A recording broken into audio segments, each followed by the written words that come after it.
Hello everyone, good morning.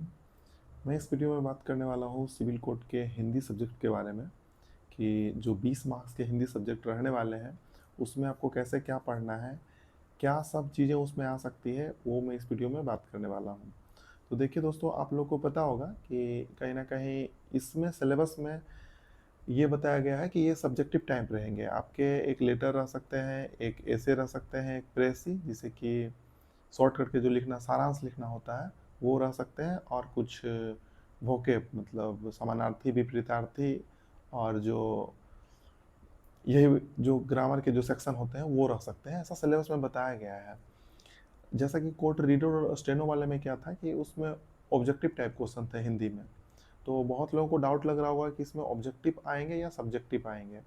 तो देखिए दोस्तों, मुझे ऐसा पर्सनली लगता है कि जो सिलेबस में यदि लिख दिया है इन्होंने कि सब्जेक्टिव टाइप में कि एक लेटर ऐसे, तो मुझे लगता है जैसे हिंदी का जो हम लोगों में आया था, इंग्लिश का सॉरी, तो सेम वैसे ही हिंदी का भी पैटर्न रहेगा। एक ऐसे रह सकता है, एक मतलब कि लेटर रह सकता है, और कुछ वोकेब का सेक्शन रह सकता है जैसे समानार्थी वगैरह और विपरीतार्थी, और फिर जो मुहावरे वगैरह होते हैं वो हो सकते हैं। तो फिर आप क्या कीजिए कि लेटर के लिए एक फॉर्मेट देख लीजिए, कोई भी एक फॉर्मेट नॉर्मल वो याद कर लीजिए। और फिर ऐसे के लिए क्या कीजिए कि आप 4-5 टॉपिक मैं बता देता हूँ। जैसे कि आप देख सकते हैं महिला सशक्तिकरण, ये थोड़ा सा मुझे इम्पोर्टेंट लग रहा है, इसको आप थोड़ा अच्छे से देख लीजिएगा। बाकी एक कृषि हो गया, और फिर एक मोबाइल फ़ोन का यूज मिसयूज, और फिर इंटरनेट का यूज, ये 2 चीज़ें तो इंग्लिश में भी थी, ये देख लीजिएगा। और फिर जो भारतीय अर्थव्यवस्था है इसको भी आप देख लीजिएगा। मतलब ये 5 टॉपिक मैंने बताया है, मे भी ये नहीं भी आए, ऐसा नहीं है कि आ ही सकता है। ऐसा मुझे लग रहा है कि ये सब टॉपिक इम्पोर्टेंट है। अगर ये आपको लिखने के लिए आता है तो ये कहीं ना कहीं आ सकती है, तो इसे आप एक बार गो थ्रू कर लीजिएगा। और इतना टेंशन लेने की ज़रूरत नहीं है, मतलब हिंदी सब्जेक्ट है, आप लोग खुद से भी लिख सकते हो, मार्किंग मिल जाएगी अच्छी खासी। आप लोगों को ऐसा क्यों लगता है कि जब हम लोग पूरा अच्छे तरीके से बुक वाला ही लिखेंगे तभी नंबर फुल मिलेगा? ऐसा कुछ नहीं है, आप लोग अच्छे तरीके से लिखिएगा तो मार्क्स अच्छा मिल जाएगा। तो हिंदी सब्जेक्ट में तो आप लोग टेंशन लीजिए ही मत, थोड़ा बहुत बस देख लीजिए। और बात रहा इसके ग्रामर पोर्शन पे कि जो समानार्थी वगैरह होते हैं या फिर जो मुहावरे वगैरह होते हैं, तो उसके लिए आप क्या कीजिए कि आप एसएससी जीडी का सेट लगाइए, ऑफलाइन मत लगाइए। आप लोग ऑनलाइन कोई भी प्लेटफॉर्म जो होता है वहाँ पे जाके सब्जेक्ट वाइज जो टेस्ट होता है उसमें जाके आप वहाँ पे टेस्ट लगाइए और उसका एनालाइज कीजिए। 25-30 अगर आप सेट लगा देते हो तो आपका मार्क्स हिंदी में अच्छा खासा आ जाएगा, ऐसा मेरा अनुमान है।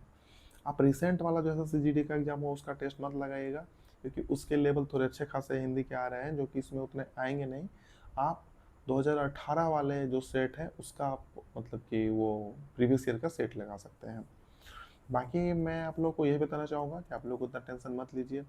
कम टाइम है मानता हूँ, लेकिन आप लोग जो पढ़ रहे हैं वही पढ़िए। बहुत लोगों को ये डाउट हो रहा है कि मैसेज ये आता है कि क्या पढ़ो, कुछ समझ में नहीं आ रहा है। तो देखिए दोस्तों, इस पे आपको टेंशन नहीं लेना है। अगर आपको मन नहीं लग रहा है, ऐसा लग रहा है कि मैं क्या ही पढ़ लूँ, तो आप क्या करो, नॉर्मली रीजनिंग ही बना लो। रीजनिंग बहुत ईजी होता है, माइंड आपका रिफ्रेश हो जाएगा, तो बाकी आप सब्जेक्ट पढ़ सकते हो उसके बाद। तो आप क्या करो कि रीजनिंग में मतलब कि 10 क्वेश्चन, 20 क्वेश्चन, 30 क्वेश्चन बना लो। ये मत सोचो कि क्या फ़ायदा होगा। फिर रीजनिंग बनाने के बाद आप क्या करो कि मैथ का भी अगर सेट 1-2 सेट मार लो। और फिर इंग्लिश में अगर कुछ समझ में नहीं आ रहा है तो आप नॉर्मली यूट्यूब पे सर्च कर लो कि इंपॉर्टेंट इडियम्स एसएससी, तो जो भी ऊपर में आता है वो इडियम्स पढ़ लो आप। और फिर और कंप्यूटर के लिए भी आप ऐसे ही सर्च कर सकते हो, जैसे एक मैंने वो चैनल सजेस्ट किया था, उसके अलावा भी आप कर सकते हो कि इंपॉर्टेंट कंप्यूटर क्वेश्चंस। आप वही बस जो देख रहे हो आप वही देखते रहिए। आप कोशिश ये कीजिए कि आप मैक्सिमम अपना टाइम अभी पढ़ने पे दीजिए, क्योंकि अब आपके पास मोस्टली 16 से 17 दिन बचा है, 16 दिन।